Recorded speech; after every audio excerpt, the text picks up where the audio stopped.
गोलू जंगल में रास्ता भटक गया था, डर के मारे रो रहा था। तभी एक नीली चिड़िया उसके पास आई। उसके पंख चमक रहे थे।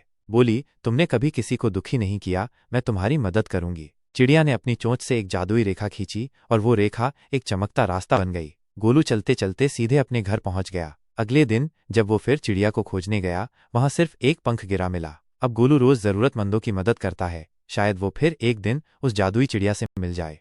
इस कहानी को लाइक या शेयर करें।